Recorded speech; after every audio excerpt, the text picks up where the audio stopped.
ரொம்ப நாள் கழித்து உங்கள் எல்லாரையும் நான் மீட் பண்ணுறேன். எப்படி இருக்குது உடம்பு அப்படின்னு சொல்லிட்டு கேட்டுகிட்டே இருந்தீங்க. இப்போ எனக்கு ஓகே தான்.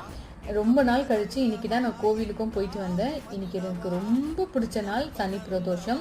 எத்தனை பேருக்கு தெரியும்னு தெரியல. பிரதோஷம் டைமில் நாம் விரதம் இருந்து இல்லை கோவிலுக்கு போயிட்டு வர்றதே ரொம்ப நல்லது தான். அதுலேயும் சனி பிரதோஷம் வந்து ரொம்ப ரொம்ப முக்கியமானது. போன சனி பிரதோஷத்துக்கு என்னால் போக முடியல. இந்த சனி பிரதோஷத்துக்கு எப்படியோ கோவிலுக்கு போயிட்டு வந்தாச்சு. கோவிலில் வந்து ஒரு வாசகம் எழுதி போட்டுருந்தாங்க. அது இந்த வீடியோட லாஸ்ட்டில் நான் கொடுக்குறேன். மறக்காமல் அதை செக் பண்ணி பாருங்கள். போஸ்ட்லேயும் கொடுக்குறேன், மறக்காமல் செக் பண்ணுங்கள். ஏன்னா நாளைக்கு வந்து பிரதோஷம் முடிந்து அடுத்த நாள் வந்து சிவராத்திரி அப்படின்னு சொல்லுவாங்க. அதாவது மாதத்தில் வர சிவராத்திரி அன்னைக்கு இதை படிச்சிங்கன்னா ரொம்ப ரொம்ப நல்லது. எல்லாரும் வந்து வேல்மாறல் புக்கு வேணும்னு கேட்டுகிட்டே இருக்கீங்க. கண்டிப்பாக நான் நெக்ஸ்ட் மந்தில் யாரெல்லாம் வேல்மாறல் புக்கு கேட்டிங்களோ அவங்களுக்கு எல்லாம் கொரியர் பண்ணி விடுறேன்.